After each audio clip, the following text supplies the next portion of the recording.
നമസ്കാരം. പുതിയൊരു വീഡിയോയിലേക്ക് സ്വാഗതം. ഇന്ന് നമ്മൾ മുട്ട ബജിയാണ് തയ്യാറാക്കുന്നത്. പഴയ പോലത്തെ അല്ല, മുമ്പ് നമ്മൾ ചമ്മന്തി വെച്ചിട്ട് മുട്ട മിക്സ് ചെയ്തിട്ട് അതിൽ തന്നെ മുക്കിയാണ് പൊരിച്ചത്.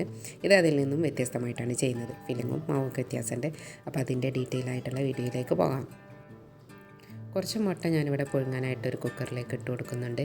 2 വിസിൽ വന്നു കഴിഞ്ഞാൽ നമുക്ക് തീ ഓഫാക്കിയിട്ട് തണുക്കാനായിട്ട് വെക്കാം. അപ്പോൾ ഉപ്പും കുറച്ച് വെള്ളം കൂടെ ഒഴിച്ച് കൊടുത്തിട്ട് അടച്ച് അടുപ്പിലേക്ക് മാറ്റുകയാണ്. അപ്പോൾ അത് വെന്ത് വരുന്ന സമയം കൊണ്ട് നമുക്ക് ഈ ഫില്ലിങ്ങിന് വേണ്ടിയിട്ടുള്ള കാര്യങ്ങൾ തയ്യാറാക്കാം.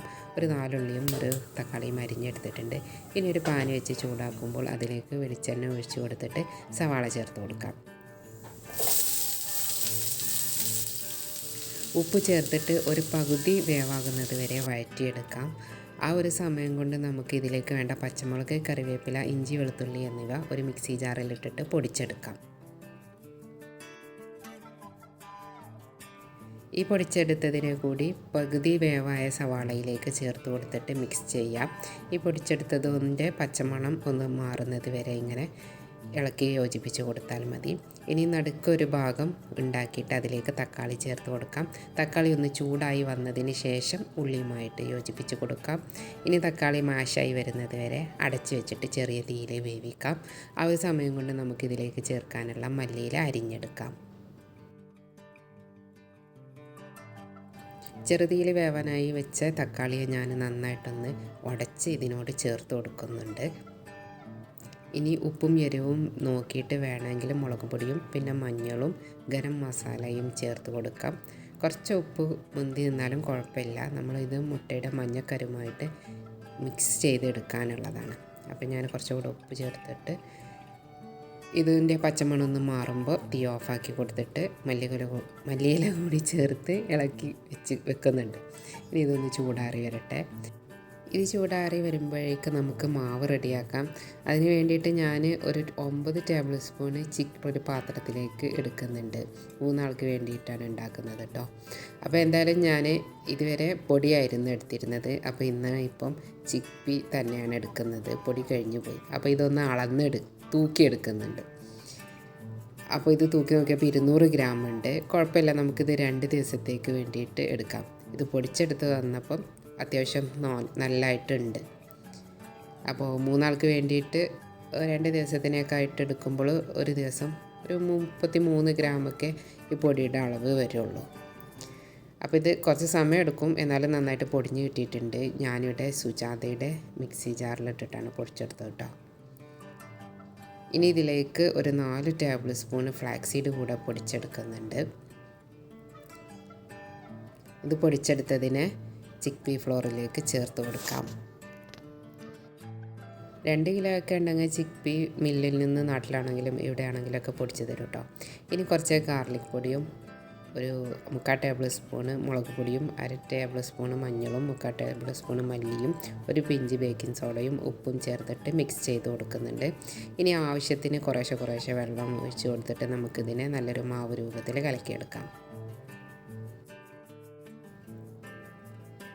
കുറച്ച് ലൂസായിട്ട് തന്നെ മാവ് വെച്ചോളൂ. കുറച്ച് സമയം ഇത് റെസ്റ്റ് ചെയ്യാനായിട്ട് വെക്കാം. അപ്പോൾ ഇത് തിക്കായിട്ട് വരും. കുറച്ച് സമയം കഴിഞ്ഞപ്പോൾ മാവ് നല്ല തിക്കായിട്ട് വന്നിട്ടുണ്ട്. ഇനി നിങ്ങൾക്ക് വേണമെങ്കിൽ 2 എഗ്ഗ് ചേർക്കാം. എഗ്ഗ് ചേർത്തില്ല എന്ന് വെച്ചിട്ടും കുഴപ്പമൊന്നുമില്ല. എഗ്ഗ് ചേർക്കാതെ ഇത് പൊരിച്ചെടുത്ത് കഴിഞ്ഞാൽ പുറന്തോടൊക്കെ കുറച്ച് ക്രിസ്പി ആയിട്ടും കഴിക്കുമ്പോൾ ഒരു ഫലാഫലിൻ്റെ ഒരു ഫീലിംഗ് ഒക്കെ കിട്ടും കേട്ടോ. ഇനി പുഴുങ്ങി വെച്ച മുട്ടയെ തൊലിച്ചെടുക്കുകയാണ്. ഇതിവിടെ ഒരു മീഡിയം സൈസ് മുട്ട ആയതുകൊണ്ട് ഞാൻ പകുതിയായിട്ട് മുറിച്ചെടുക്കുന്നുണ്ട്. വലിയ മുട്ടയാണെന്നുണ്ടെങ്കിൽ നിങ്ങൾക്ക് 4 ആക്കി മുറിച്ചെടുക്കാം കേട്ടോ. മുറിച്ചെടുത്തതിന് ശേഷം ഇതിൻ്റെ മഞ്ഞക്കരുവിനെ നമുക്കൊരു പാത്രത്തിലേക്ക് മാറ്റണം.